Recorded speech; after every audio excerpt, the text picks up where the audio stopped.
예, 한 시간 더 말씀을 이제 나눕니다. 예,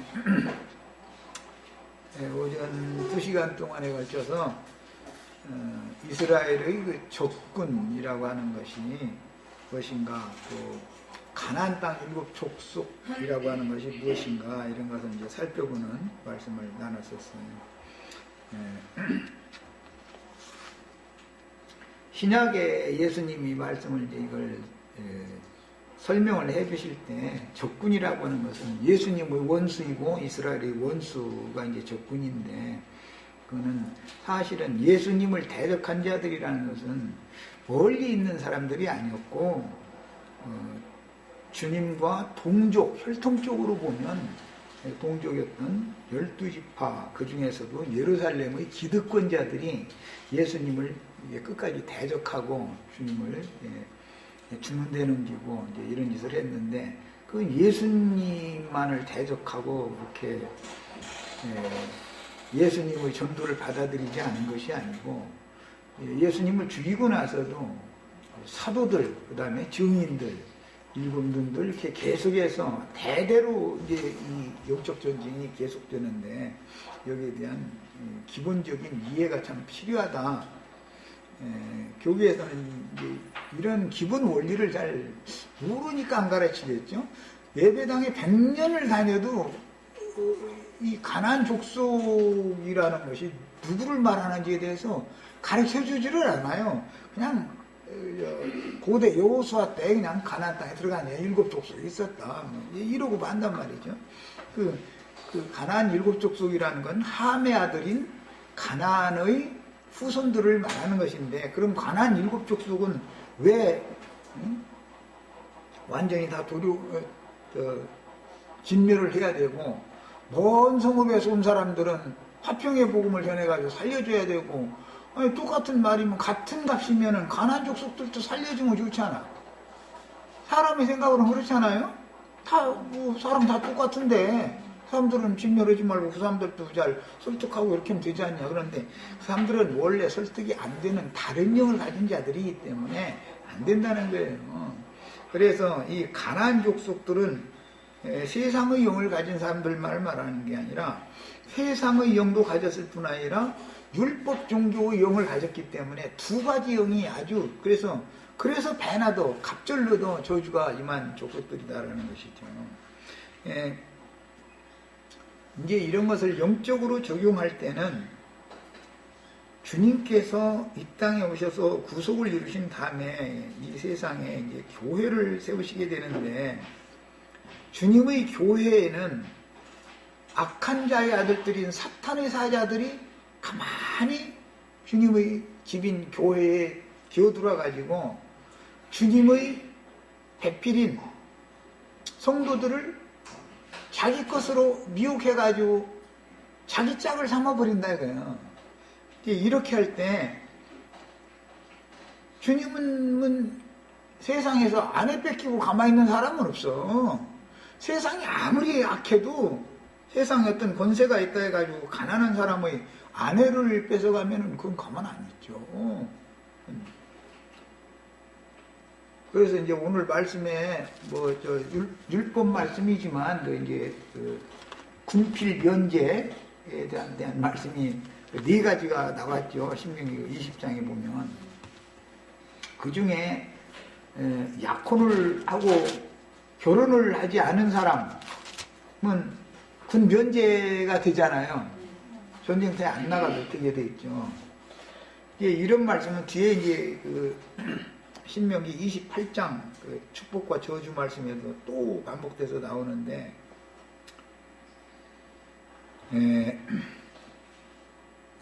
사실은 아담의 아내로 하나님이 짝지어준 여자였던 하와를 뱀이 와서 이렇게 간교하게 자기의 것으로 취해버리는 데서부터 이게 오는 말이거든.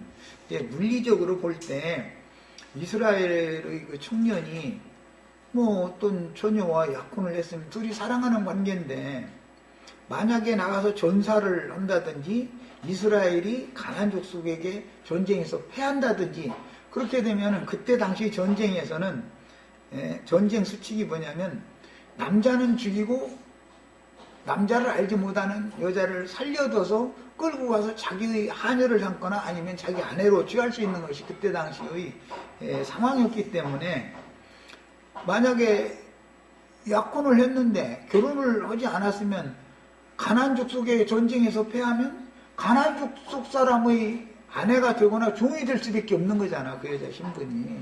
이런 것을 영적으로 적용을 해보면은 주님께서 세우신 교회에 사탄의 사자들을 보내가지고 마귀가 버가모 교회 위에는 사탄의 권좌가 있는 곳이다 그래요. 이 가나안의 악신이라는 것은 사실은 세상에만 있는 게 아니라 오히려도 교회 가운데 와서 자기의 권좌를 거기다 세워놓고 믿는 이들을 지배해버린다라는 말이에요. 그래서 우리는 이제 이 기독교 계라고 하는 것이 그 흐름이 뭔가를 잘 이해하는 이제 지혜가 필요한 것이죠. 이게 뭐든지 성경을 연구를 이제 깨달으려면 근원부터 말해야 되는 거예요. 가나안족 속은 완전히 멸하라. 그 다음에 먼데 있는 자들의 성읍은 멸하지 말고 화평의 복음을 전해라. 그들이 항복하면 살려줘라. 예, 그러는데 이게 기독교계에서는 그런 그 전쟁 수칙에 대해서 이해가 안 된단 말이에요. 가까이 있는 사람을 오히려 살려줘야지. 먼데 있는 사람 살려주고 가까이 있는 건 싹 죽이고 이게 말이 되겠어요? 문자대로만 본다면. 하나님의 뜻을 이 땅에 구현하기 위해서 선택받은 셈족 중에 벨렉 자손 계보인 아브라함과 그 다음에 나홀 사이에서 나온 후손들이 이제 이스라엘 백성들이었고 이스라엘 12지파 사람들인데 그 가나안 족속이라는 것은 함의 아들 가나안의 후예들 전체를 일러서 하는 말이기 때문에 셈족이라 할지라도 또는 야벳족이라 할지라도 똑같이 노아의 아들이에요. 함족도 노아의 아들이에요. 똑같이. 그런데 셈족이라 할지라도 육신적으로 선택받은 자손은 셈의 후예 중에서 벨렉 계보인 아브라함과 나홀 자손이 계보만 혈통적인 아브라함 자손이다 이거예요. 우리 같은 사람들은 셈족이지만 아브라함 계보에 속하는 셈족은 아니죠. 그래서 먼데 있는 사람이다 말 때는 스발로 가는 동편으로 자꾸 가다 보니까 여기까지 온 거 아니야. 우리나라까지 말하자면 셈족이 벨렉의 때에는 다 언어와 민족과 방언대로 다 흩어졌다는 거잖아요. 창세기 10장에 보면. 그러니 이렇게 다 흩어졌는데 먼데 있는 이방인의 때가 온다 그런 말이에요. 그런데 신약의 복음을 전할 때 바울 사도는 셈족들의 쪽으로 동쪽으로 전도를 하러 가려고 그랬었죠.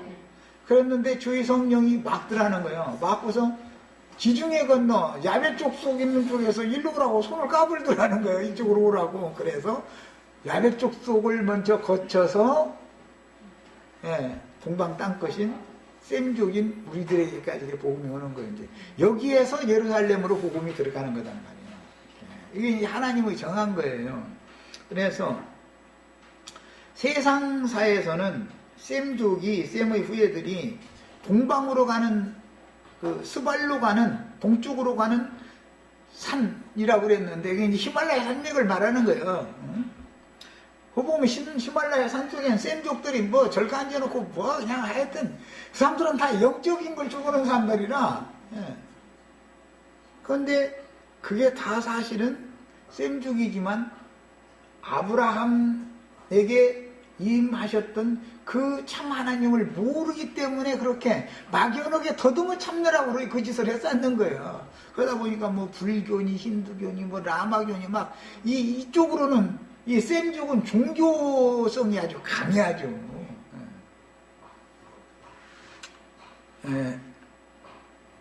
그래도 결과적으로는 먼 데까지 흩어져 있는, 흔히 이제 히브리인들이 생각할 때는 이방 민족인 거예요. 아브라함 자손이 아닌 건 전부 이방 민족으로 봤다니까. 근데 이방 민족의 때가 온다 이래요. 유대인의 때가 끝나고 이방인의 때가 오고, 먼 데 있는 사람들에게 전도를 하는 때가 오고, 그 다음에 그 시대가 이방인의 때가 끝나야만 아브라함의 육적 자손이 열매를 맺는 때가 다시 돌아오는 거예요. 이제 이것이 하나님의 가나안 땅 전쟁에서 암시하는 말씀인 거예요. 자, 그 다음에 아까 말과 이제 병거와 백성이 너보다 많음을 볼지라도 그들을 두려워하지 말라 그랬는데, 이건 뭐 오늘 다 읽지는 못했지만 결론적으로 보면 계시록 9장과 19장에 이게 무저갱에서 올라오는 마병대 얘기가 나와요. 그들은 이미 복음서에서 바알세불의 아들들이라는 말이에요. 산에서 먹는 돼지떼들이요, 무덤사에서 외치는 자들에게 복종하던 자들이요. 그런데 그들이 바다로 내리달아서 다 빠져 죽었다는 거예요. 돼지떼들이. 돼지라는 것은 육체의 욕심이 신이다. 사람들이 신은 참신은, 셈족이 종교성은 많은데 사실은 육신적인 뭐가 잘 되는 것을 구하느라고 그 난리를 내는 거 아니에요. 그리고 육체의 어떤 경건 연습을 하느라고 막 라마 교인들 그 경건 연습하는 거 보면 따라갈 수가 없어. 기독교인들은 라마 교인들 천분의 1도 못 따라가. 경건 연습을 하는 거. 그만큼 종교성이 강한 사람들이지만 하나님이 보실 때는 그들을 일시 버려뒀다라는 것이죠. 버려뒀다가 나중에 이방인의 때가 되면 그들을 다시 찾는 거예요. 이제 그 충만한 수를 얻고 나면은 그동안에 버림받았던 셈족 중의 벨렉 계보, 아브라함 계보 사람들이 다시 회복이 되는 얘기다 그런 말이에요. 이게 이제 성경 전권의 얘기예요. 이 전쟁을 할 때는 어떤 그 전쟁 수칙을 알고 전쟁을 해야지 무조건 전쟁을 하면 안 되죠. 그리고 나야 뭐 우리 형제 자매들이 다 전사가 되기를 원하지만 전쟁이라는 건 군대만 가지고 전쟁을 할 수 있는 게 아니에요. 후방에서 국민들이 일치단결해서 군수물자도 세금도 내야 되고 모든 걸 다 하여튼 전쟁이 벌어지면 전 국민이 일치단결해서 전쟁을 해야지, 전선에 가서 싸우는 사람만 아무리 싸움을 열심히 해도 군수물자 보급이 안 되면 전쟁은 지게 돼 있는 거예요. 그래서 이제 후방에 있는 전사가 아닌 모든 이스라엘 백성들도 사실은 함께 전쟁을 해야 되는 것이다. 그러니까 이제 거룩한 성 새 예루살렘에 들어간 신부를 인도하는 자들, 그들만 있어가지고 되는 건 아니죠. 그 신부가 될 수 있는 사람들, 그들과 함께 동역해서 주님의 교회를 회복시켜야 되는 사명을 가진 교회가 함께 일체단결해야 되는 거예요. 예루살렘 교회는 120명의 성도가 시작이 됐지만 12사도는 전사들이잖아요. 12사도들만 전쟁을 해서는 안 된단 말이야. 근거지가 있어야지, 근거지가. 그러니까 이제 성경에서 전쟁 얘기가 나오면 이것은 전 국민이 일치단결해서 전쟁을 하는 얘기를 하는 것이지, 그러나 이제 여호수아서에서 보면은 백성들에 관한 얘기는 별로 없죠. 별로 없고 그냥 군사들에 관한 얘기만 나오고, 신약 성경에서도 보면은 일반 성도들에 관한 이야기보다는 뭐 디모데나 디도나 뭐 이런 사람들은 하나님의 군사로 너희가 모병을 받았으니까 자기 집안일은 걱정할 것 없다. 그건 다 오직 한 자를 위해서 우리는 다 부름 받은 거 아니냐, 이제 이런 말씀이 나오죠. 그러니까 이제 군대로 부름을 받은 그 전사는 모든 세상 염려를, 그 가정사는 집에 있는 가족에게 맡겨둬야 돼.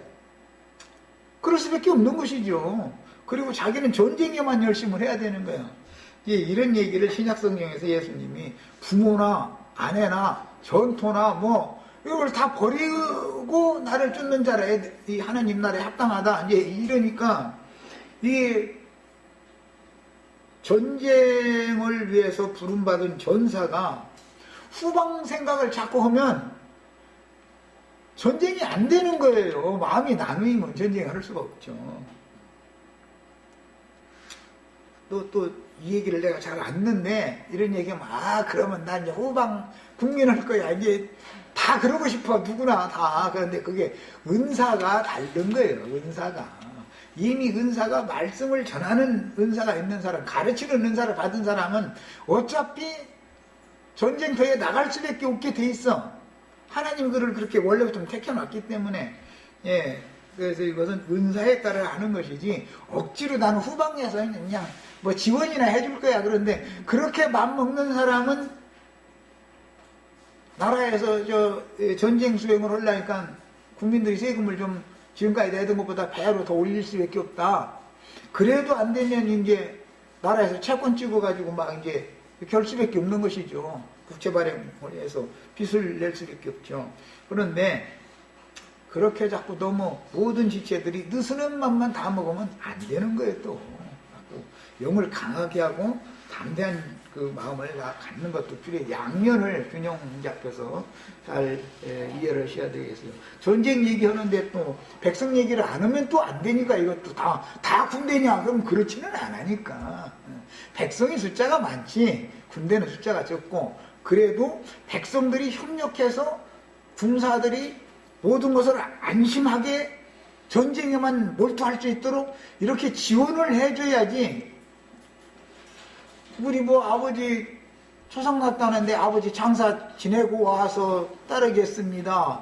또 우리 동네 사람들 마지막 이별 인사라도 하고 와서 또 따르겠습니다. 자꾸 이래서 병사가 자꾸 뒤를 돌아다 본다는 것은 군대에서도 그래. 엉뚱한 생각, 멍 같은 건 막 후에 쳐버리잖아. 고향 생각하고 있다고 그래가면서. 사실은 고향 생각 안 했는데도 이게 멍하면 벌써 막 후에 쳐버리거든. 욕을 막 말도 못하는 욕을 막. 지금은 그렇게 하는지 안 하는지 모르지만 나 6.25 끝에 있기 때문에 나 군대 생활할 때는 막 두들겨 패도 누가나 그런 것 때문에 후방에 부모한테 말해줄 그런 것도 없었고 그건 당연하다고 받아들였지 다.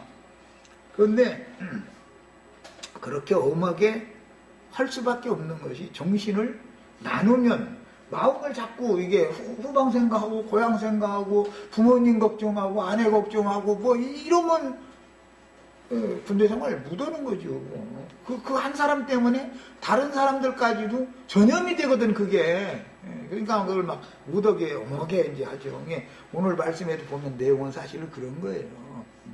네 종류의 사람들은 네 집으로 차라리 돌아가라. 군대로 모병을 시켜놨다가 마음이 나누인 사람을 전선에다 보내면은 그 한두 사람 때문에 그 전 부대가 사기가 저하돼 버리면 전쟁 수행이 안 되니까 이제 그 말이에요. 그러니까 기왕에 군사로 부름을 받았으면 이제는 충성심이 필요한 거예요. 군대 가면 그래서 격려하는 거 보면 다 그냥 격려를 하는 게 아니잖아요. 막 충성! 일부러 그렇게 시키지. 그래가지고 훈련소에 가면 격려, 그거 가르치는데 그것도 8시간 내내 그것만 하죠. 발끈하죠. 아주 그냥. 그것도 잠깐 하고 말해야 되는데, 오전 4시간 했으면 됐는데, 오후 시간에도 보면 또 하더라고. 그걸 하여튼. 실력이 나게 하는 거야. 손가락을 어떻게 잘못됐네, 어디다 대야 되는데 잘못됐네, 해가지고 목소리가 좋네, 그런 것 때문에 계속 기합받고, 열심히들 하는데도 보면, 그 교관들이 볼 때는 잘못했다고 생각되니까 막 기합을 주고 그랬겠죠. 목소리가 작다, 막 하면서. 이제 군인 정신을 집어넣어주는 거죠. 이런 것이, 이제 전쟁에서는 필수적인 것처럼 영적 전쟁에 이걸 이제 적용할 때도 마찬가지다. 주님께서 지휘자들을 전도자로 세워서 보내실 때 주님도 이런 식으로 훈련시켜서 보낸 것이죠. 그냥 제자들 그냥 고향 생각도 하고 요한과 그 야고보가 그 형제는 배를 버리고 그 아버지도 버리고 그러고 따라왔다는데 갈릴리 바닷가에 아버지 생각 그 배 타고 나가서 고기 잡던 생각 그거나 날마다 하고 앉았으면은 전도가 되겠어요. 이게 안 되지. 이런 말이다라는 걸 이해를 하시면 되겠어요. 자, 그 다음에 특히 말과 병거를 이용하는 마병대 이야기는 아까 이제 두 번째 시간에 후반부에 말씀드렸는데, 두 무덤 사이에서 날마다 외치는 사람들이 그게 군대 귀신이죠. 그 속에 들어있는 게 그게 군대 귀신이죠. 그게 마병대다 이거예요. 그게 말이라는 것은 육체를 상징하는 거기 때문에 마병대라는 건 진리의 말씀을 모르면 어차피 말씀으로 싸워야 되는데, 성령의 그럼 진리의 말씀으로 싸우는 건데, 가나안 족속들이 말씀을 모르겠어요? 말씀을 알겠어요? 말씀을 알아도 너무너무 잘 알아가지고 그 말씀으로 예수님을 따지는 거예요. 모세의 글에는, 모세의 글을 막 그냥 달달 외우고 있어요, 사람들. 모세의 글에는 이렇게 하라고 했는데 당신은 뭐라고 말하겠습니까? 하고 이러고 따지는 거 아니야. 그래도 예수님의 그 지혜로운 말씀을 듣고는 유대교 지도자들이 보낸 게, 그게 유대교 지도 사탄의 사자들, 전사들을 뽑아서 보낸 거죠, 예수님한테. 나중에는 더 이상 입을 못 열더라는 거예요. 진리 싸움에서 졌다라는 말이죠, 그들이. 이렇게 싸우는 것이다. 이 가나안 땅 전쟁이라는 것은 이런 영적 전쟁에 대한 상징이다. 이거에 대해서 이해가 있으시기를 바라요. 자, 그 다음에 이제 성경을 이제 그냥 읽어드리겠습니다. 계시록 2장 16절에 그러므로 회개하라, 그리하지 아니하면 내가 네게 속히 가서 내 입의 검으로 그들과 싸우리라. 에베소서 6장 17절에 이미 전신갑주로 무장을 해라 해놓고 나서 성령의 검 진리의 말씀을 가져야 된다 이렇게 이미 나왔죠. 그러니까 알고 보면은 내 입에 이한 검으로 싸운다 그랬지만 그게 진리의 말씀으로 싸운다라는 말이다. 그러면 가나안 족속들은 말씀이 없느냐? 그들도 말씀으로 대항하는 거단 말이에요. 이걸 알아야 돼. 가나안 전쟁이라는 게 뭔가. 유대교 지도자들도 모세의 글을 날마다 읽고 외우고 회당에서 안식일 날마다 그거 읽고 가르치고 그래서 말씀에 대해서 너무너무 잘하는 거예요. 그런데 중요한 것은 크게 오해하여 알고 있는 것이죠. 오해해서 알고 있는 거예요. 하나님의 의도를 너무 오해한 거예요. 그 말씀의 뜻을. 이것이 차이예요. 그 다음에 이제 계시록 19장에 보면 하늘 군대와 짐승 군대가 이제 전쟁하는 얘기가 나오죠. 그런데 거기 19장 15절에도 그 입에서 백마를 타고 앞에 가시는 그 군대 장관 여호수아로 상징되어진 예수님의 입에서 예리한 검이 나오니 그것으로 만국을 치겠고 친히 그들을 철장으로 다스리며 또 친히 하나님과 전능하신 이의 맹렬한 진노의 포도주를 밟겠고 그랬어요. 전능하신 이의 진노의 포도주를 밟는다라는 말이 복음서에서는 악한 자의 아들들을 이제 가라지들을 먼저 단으로 걷어가지고 풀무불에 넣는다 해서 꺼지지 않는 불에 뭐 무조건 넣는 게 아니고 풀무불이라고 하는 것은 7배나 뜨겁게 하는 이제 그 풀무불인데 세상에 평안하고 안전하다 하는 그런 것을 믿어가면서 세상의 영을 따라서 세상의 모든 부귀 영화 세상의 어떤 소유 이런 것들을 가지고 세상에서 평탄한 가운데에서 살면서 예수 잘 믿는 것처럼 아주 해가면서 막 하던 그 사람들이 그게 가라지들인데 그 가라지들을 그러한에도 술을 녹일 수 있는 풀무불이라는 것이 세상의 고난인 건데 풀무불을 7배나 더 뜨겁게 해서 포항제철소처럼 농로처럼 만들어버려. 그렇게 하면은 평탄하고 안일한 인생을 살던 기독교인들이 배견할 사람 몇이냐 있냐 아닌 말이에요.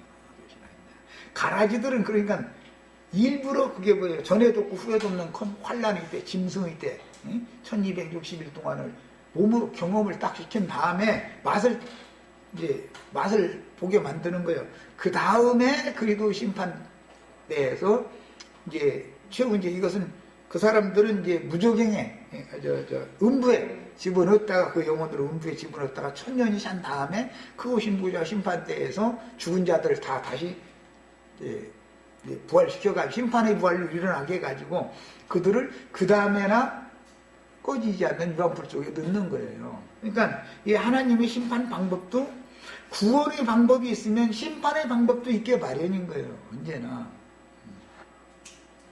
이제 구원 얘기를 하면은 믿음으로 구원받는다 다 그렇게만 말을 하지만 때에 따라서 구원하는 방식이 달라진다는 것도 또 이제 아셔야 돼요.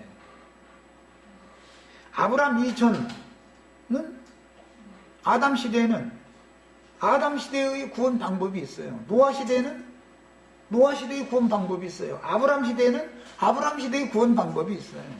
모세 시대에는 모세를 통해서 하시는 구원의 방법이 또 다른 거예요. 다윗 시대가 되면 왕국 시대가 되면 그때사 하나님의 모든 앞에 있었던 모든 구원 때를 따라서 구원을 얻은 자들이 다윗 왕국을 실현한다 그런 말이에요. 자, 이런 것처럼 결과적으로는 구원이라는 것도 이제 크게 보면은 처음에는 양심의 법에 따른 구원. 그게 아담 세계에서는 그렇게 했었던 거예요. 노아의 시대에는 은혜가 있어야 되는 거예요. 구원을 받으려면. 은혜가 있어야 한 사람, 은혜가 있었던 노아와 함께 방주에 타야 구원을 받는 거야, 그때는. 그러나 아브라함 때가 되면 거기서는 방주로 구원을 하는 게 아니잖아요. 아브라함과 그 가족들만을 구원하는 얘기니까 그것은 영광의 하나님께서 말씀의 인도를 따라오는 자들만 구원을 시키고 소돔성 사람들, 고모라성 사람들을 이렇게 심판하는 얘기가 아브라함 때 있었던 일이에요. 그래서 예수님이 다시 오실 때에 대한 얘기를 할 때도 대표적으로 노아의 때와 같다 했고 롯의 때와 같다 했고 두 시대를 이렇게 의도적으로 말씀을 하셨던 거예요. 그 다음에 은혜의 구원이 지나면 큰 성 바벨론에서 아브라함의 아버지가 바벨 사람이죠. 그 강제호편에서 우상장사했다는 거잖아. 우상장사. 테라가. 그런데 거기에서 영광의 하나님께로 나와야만 구원받는 이제 새 시대가 온 것이죠. 아브라함 시대죠. 이처럼 구원의 방식에 있어서도 예수를 안 믿는 사람들은 양심의 법에 따라서 모든 사람이 다 마음에 새긴 율법이 있기 때문에 양심의 법에 따라서 구원도 하고 심판도 한다 이런 말이에요. 기본적인 것은. 그 다음에는 율법을 가지고서 구원도 하고 심판도 하는 거예요. 율법 말씀 받은 사람들은 율법으로 구원도 하고 그 율법에 의해서 심판받는 거예요. 율법 말씀이 없고 마음에 새긴 율법인 양심의 법만 가진 사람들은 마음에 새긴 율법에 따라서 구원도 하고 그 법에 따라 심판도 하는 거예요. 그러나 이제 복음 시대가 오면 복음에 따라서 구원도 하고 심판도 하는 거예요. 이게 때에 따라서 하나님이 구원하시거나 심판하는 방식은 달라진다는 것도 알아야 되는 거예요. 구원과 심판이 늘 똑같다고 이해하면 이것도 안 되는 것이죠. 이제 농사를 짓는 비유로 봐도 심을 때가 있고 기를 때가 있고 추수할 때가 있고 그걸 먹고 마시고 누리는 때가 있고 때에 따라서 달라지잖아요. 자, 그러다 보니까 농사꾼들이 이제 나팔 부는 자들이다라고 전쟁 나팔을 분다라고도 이제 상징하는데 농사꾼들이 또는 주님의 일꾼들이 나팔 부는 자들이 나팔 잡은 자들이 어느 때에 보냄을 받았느냐에 따라서 증거되는 말씀 자체가 달라질 수가 있다. 초대교회 때는 오늘날 우리가 전파하는 이런 말씀을 전파하면 안 되는 거예요. 사도들은. 그때 그들이 맡은 사명을 하는 거예요. 그러나 지금은 예수 믿고 구원받으라고 세상 사람들한테 가서 여기 관악역에 가서 뭐 트럼펫 불고 이런 시대가 아니다. 지금은 이미 천국의 씨가 심어져서 자라고 있는 밭인 교회에다 대고 추수는 교회에서 하는 거니까 부르는 것은 세상에서 불러가지고 교회로 데려와서 교회에서 이렇게 길러내지만 거둘 때는 교회에서 거두는 것이지 세상에서 거두는 게 아니기 때문에 애굽에서 출애굽시킨 얘기만 지금 계속해서는 안 된다 이런 말이에요. 안 맞는 얘기를 하는 거예요. 그건 세상교회 사람들이 맡은 사명이고 우리는 세상교회 사람들에게 거기서 빼내심을 받아가지고 이기는 자로 나와야 된다라는 것을 전하는 사람들이란 말이에요. 후사가 돼야 된다. 여러분들은 그리스도의 최소한 그리스도의 신부가 돼야 된다. 이거를 전해야 된단 말이에요. 우리는. 근데 이제 이런 것도 구원도 심판도 그거 어떤 때에 따라서 나눠주는 양식이 다르다라는 걸 아셔야 돼. 이제 신약 복음에 보면 때를 따라서 양식을 나눠줄 자가 누구야 이렇게 돼 있어요. 다 똑같은 양식을 나눠주라고 돼 있는 게 아니야. 자, 그 다음에 계시록 이제 9장 16절 보면 마병대의 수는 2만만이니 이게 2억이라는 말이죠. 이게 이제 상징이죠. 둘이라는 건 늘 증인, 증거 그런 데 사용하는 용어이기 때문에 예수님이 군대 귀신 들린 자들 바다에 몰사한 그 돼지떼가 몇 마리라고 그랬어요? 2천이라고. 왜 꼭 2라는 수를 자꾸 넣겠어요? 예수님 때는 그들이 사탄의 증거들이다. 사탄의 증인들이다. 이런 말이에요. 계시록 여기 마병대의 수가 이제 2억이다 그랬으니까 이것은 사탄의 군대다. 그런 말이에요. 사탄을 증거하는 자들이다. 이런 말이에요. 그런데 이런 환상 가운데 그 말들과 그 위에 탄 자들을 보니 말이라는 건 육체를 말하고 그 위에 탄 자들이라는 것은 예수를 믿는 사람들이니까 그들이 이제 혼이죠. 영혼이죠. 보니 불빛과 자줏빛과 유황빛 호심경이 있고 또 말들의 머리에는 이 육체의 머리라고 하는 것은 기독교계의 우두머리들을 말하는 거잖아요. 일곱 교회의 왕족들이란 말이야. 음료의 머리들. 근데 일곱 머리다 그래요. 이제 이 말들의 머리는 머리가 사자머리 같다. 그러니까 포악한 자들이다. 그러는 거 알 수 있죠. 그런데 겉모습 이 사람들이 사자처럼 막 이렇게 하는 게 아니죠. 너무 겸손하고 너무 정말 너무 유순하고 막 친근한 모습으로 이렇게 접근을 하죠. 왜 사자머리라고 그랬느냐? 이건 마귀를 상징하기 때문에 똑같은 사자의 얘기가 나오면 유대지파의 사자 다윗의 뿌리가 이겼다 할 때 거기는 예수님에게 적용하는 말이에요. 그러나 여기 나오는 이 말들의 머리가 사자머리 같다 이렇게 할 때는 두루 도는 마귀, 그것도 사자라고 표현을 하기 때문에 여기서는 사자라는 말이 나올 때 여기서는 마귀를 지금 상징하는 거예요. 그 다음에 그 입에서는 불과 연기와 유황이 나오더라. 무슨 전도하는 사람은 입에서 불이 나오고 뭐 연기가 나오고 유황이 나오고 얼마나 이게 우스꽝스러운 말이에요. 그런데 두 증인의 입에서도 불이 나오죠. 사탄의 사자들 입에서도 불이 나와요. 그런데 두 증인들 입에서 나오는 불은 육신에 있는 옛사람을 태우고 구속받은 영적인 사람들에게는 빛을 비춰주는 불을 이렇게 내뿜는데 이 원수들의 내뿜는 불은 지옥불이다. 이게 지옥불. 이 사람들의 입은 열린 무덤이라는 것이 이미 예언이 되어 있었어요. 그 다음에 이 세지향이라는 것은 불과 연기와 유황을 말하는 거예요. 곧 자기들의 입에서 나오는 불과 연기와 유황으로 말미암아 사람 3분의 1이 죽임을 당했다. 이것은 여기 죽임을 당하는 사람 3분의 1이라는 것이 예수를 믿고 죽은 사람들을 말한다. 잘못 믿은 거예요. 이 말들의 힘은 입과 꼬리에 있으니 꼬리는 뱀 같고 머리는 장로들이요 꼬리는 거짓 선지자들이라고 이건 이미 이사야 선지자의 말씀에 나와 있는 말이죠. 원수들의 머리는 장로들이라 이거예요. 기독교계의 지도자들이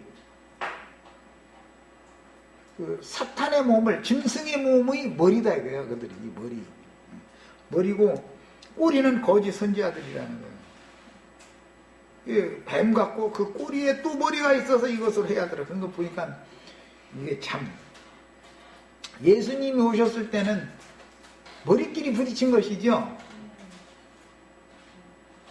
예수님이 뱀머리를 깬 거 아니야. 그랬더니 뱀이 죽은 것 같았다가 이때 같으니까, 이 계시록 이때 같으니까 꼬리에서 머리가 오히려 머리 하나를 깨뜨려 놨더니 꼬랑지에서 머리가 7개가 또 나왔다는 거 아니야. 이게 비밀이죠. 일곱 교회라는 건 비밀이죠. 교회라는 것은 음녀 이세벨의 교훈을 통해서 미혹당해 가지고, 즉 하와를 통해서 미혹당한 아담과 같은 거예요. 이제 음녀 이세벨의 교훈이라는 것은 발람의 교훈과 니골라당의 교훈이 대표인데, 그것으로 말미암아 하나님의 종들이 변질되어지고 더럽혀졌다 이거예요. 하나님의 일곱 교회는 그리스도의 오른손에 있는 일곱 별들이야 되는 거예요. 그런데 이 별들이 타락해가지고 하늘 별들이 땅으로 추락해버렸다 이거예요. 떨어져 버렸어. 하나님이 보시는 관점은 이렇단 말이야. 교회라는 것이 이렇게 비밀스러운 거예요. 그래서 아시아에 있는 일곱 교회가 세속화되어진 원인은 하늘 별들이 타락천사가 되어져가지고 땅바닥으로 곤두박질 쳤는데, 왜 그랬느냐? 음료 이세벨의 꾀임에 넘어가 버렸다. 하나님의 종들이 내 종들을 가르쳐 꾀어 행음하게 하고 무상의 제물을 먹겠다. 원래는 게 하나님의 종들이요. 그런데 타락천사가 되어버렸다 그래요. 야, 그러니까 이 일곱 길이 서로가 싸우는 거예요. 주님 편에서도 일곱 영들이 있죠. 일곱 눈. 주님 편에서도 일곱 영, 일곱 눈이 있고, 마귀 편에서도 그 말꼬리에서 나온 뱀 머리 일곱이 나온다는 거예요. 이제 처음에는 1대1로 싸웠는데, 예수님이 오셨을 때는 1대1로 머리 싸움을 한 거예요. 그리스도가 교회 머리니까 유대교의 머리, 우두머리 되는 자들과 싸움을 한 거 아니야. 걔들이 머리가 상했어. 걔들이. 그러니까 나중에 얘들이 보자 하고 있다가서 나중에 이 후순 싸움을 하는 데 가서는 꼬리에서 머리가 7이 나와가지고 7 영들을 대적하는 자들이 뱀꼬리에서 나온 7 머리들이 대적하는 원수들이다 이런 말이야. 그러니까 오늘날은 사실은 알고 보면은 기독교계의 으뜸되기를 좋아하는 디오드레베와 같은 머리가 되어진 자들이 원수들이고 가나안 족속들을 인도하는, 그들이 군대 장관들이다 이 말이에요. 가나안 족속들이 왕족들인 것이죠. 그래서 그들을 땅의 왕족들이다 그랬어요. 그게 땅에서 올라온 짐승들이다 그랬고, 무저갱에서 올라온 짐승들 이렇게 표현을 했어요. 성경이 말하고자 하는 어떤 의도를, 용어 구분을 잘 해야 돼. 이건 지혜가 없으면 깨닫기가 그만큼 어려운 내용들이에요. 자, 고대 이스라엘의 정복전쟁 상황들은 복음 진리의 말씀으로 세상 신들에게 사로잡힌 사람들을 굴복시키고 사로잡아서 하나님께로 돌아오게 하는 영적 전쟁에 대한 상징이었던 것이다. 이스라엘의 역사상에 있었던 것은 역사상에 그런 일이 있었죠. 그것은 하나의 표상이 될 뿐인 것이지, 이것이 영적 실현으로는 영적 전쟁이다. 진리 싸움을 하는 것이다. 주님이 보내신 최후의 주수꾼들이라는 것은 7눈, 7 영들이에요. 그들과 무저갱에서 올라온 짐승의 꼬리에서 나온 7 머리들과 서로 싸우는 거예요. 그런데 다 서로가 불싸움하는 거예요. 주님의 증인들의 입에서도 불이 나오잖아. 원수들의 입에서도 불이 나와. 그런데 똑같은 불이라는 용어가 나와도 원수들의 입에서 나오면 그건 지옥불인 것이고, 증인들의 입에서 나오는 불이라는 것은 하늘의 불이다 이거예요. 하늘의 불은 육체를 번개단에 올려놓게 만들고 육체를 사르는 거, 하늘의 불로나 불대접으로 세상을 심판하는 것이죠. 지옥불도 심판하는 것은 최후로 그리스도께서 영원한 심판에 넣어버린 그때서 꺼지지 않는 유황불못에 들어가는 거잖아. 그러니까 이런 이치를 알아야 된다. 성경에 어떤 용어가 나오면은 가나안 7 족속 얘기하면 그건 7 귀신을 말하는 거다 로부터 시작해서 악한 자의 아들들을 말하는 거다. 이건 가라지들이다. 그 다음에 산에서 먹던 군대 귀신들의 인도자들이다. 계시록에 가서는 마귀 군대다 이게. 사탄이 군대다 이거 이게. 하나님의 군대와 이렇게 영적으로 전쟁을 하는 거예요. 뭘로? 입에서 나오는 검으로 서로 싸우는 거예요. 이제 그 전쟁에는 무기가 많죠. 맨 먼저는 멀리 있는 자들과 전쟁은 활 가지고선 싸워야죠. 예. 활이라고 하는 것도 요셉의 활이 있는데 원수들의 활보다 더 견강하다고 그렇게 나와 있죠. 요셉의 활은 예수님이 먼데 있는 자들에게 이제 전쟁을 할 때 사용하는 무기를 이제 상징한 건데, 요셉의 활이 더 견강하다. 원수들도 활이 있으니까. 그런데 원수는 마귀의 화전, 사람의 양심을 죽이는 화살을 쏴야 된다 이거예요. 예수님은 육신에 있는 옛사람을 죽이고 영적인 새 사람, 영의 사람들에게 빛을 비춰가지고 새로 거듭나게 만들어가지고 그 사람들을 빛의 세계로 인도해가는 그 화전을 사용을 하지만, 원수들은 양심을 아주 죽여서 멸망에 들어가게 하는 화전을 사용하기 때문에 활 얘기가 나와도 또 구분을 해야 되는 게, 창과 하면 창이라는 것들이 원수들도 창을 가지고 덤벼요. 하나님 백성들도 창으로 싸우는 거예요. 검으로도 싸워요. 이제 이런 여러 가지 전쟁 무기들에 대해서도 잘 이해를 하셔야 돼요. 그런데 이제 그 역사상에 보면 가나안 족속들은 이미 그때 당시 철기 문화가 발달해서 그들은 이 철을 다루는 기술이 있었어요. 철기를. 이스라엘 사람들한테는 그것을 막아버리는 거예요. 이스라엘 사람들은 농사라도 지려면 뭐 괭이니 사비니 뭐 산발이니 뭐 이런 걸 만들려면 블레셋 족속한테 가서 사정해야 되고 비싼 값을 주고 사다가 써야 되는 거예요. 그들은, 이스라엘 백성들은 그런 철을 녹일 수 있는 농로가 없었단 말이에요. 불다스리는 기술이 없었던 거예요. 이제 계시록에 보면 불다스리는 천사 얘기 나오죠. 심판의 불을 맡은 자들은 블레셋 족속이에요. 가나안 족속이었다 이거예요. 그들이. 그래서 그들을 자기들이 가지고 있는 불다스리는 기술을 이스라엘 사람들에게 주면은 그걸 가지고 자기네들한테 덤빌 까면서니까 그 불다스리는 기술, 이 철을 녹여서 어떤 그 도구를 만드는 기술을 유전을 안 시켜줬던 거예요. 역사상에 그랬어요. 이런 것들이 모두 그들은 육신을 죽이고 살상하는 데 사용하는 철기를 그렇게 무기로 사용하기 위해서 그런 기술을 개발했지만, 이스라엘 백성들은 농기구밖에 없었어요. 전쟁을 한다는 게 사실은 농기구로 하는 그 사람들은 창검으로 하는 거예요. 그래서 상대도 안 되는 싸움을 하는 거죠. 사실은. 그런데도 이스라엘이 이죠. 그래서 선지자들이 이제 그 전쟁이 끝나고 가나안 땅의 정복이 다 되어져 가지고 평화 시대가 오면 군사 무기를 전부 농기구로 바꾸는 내용의 말씀이 나오죠. 평화 시대가 왔다 이 말이에요. 평화 시대가 왔다. 이것이 주님은 평화의 왕이기 때문에, 그러려면 마귀와 그 사자들이 진멸해서 멸망시키지 않으면 평화 시대는 올 수가 없는 거예요. 자, 그 다음에 오늘 이제 그 중요한 요점이 이제 두 가지라는 거 말씀을 드렸는데, 첫째는 애굽 땅에서 너희를 이끌어낸 여호와, 그분이 너희와 함께 계신다라는 걸 믿어라 것이고, 그 다음에는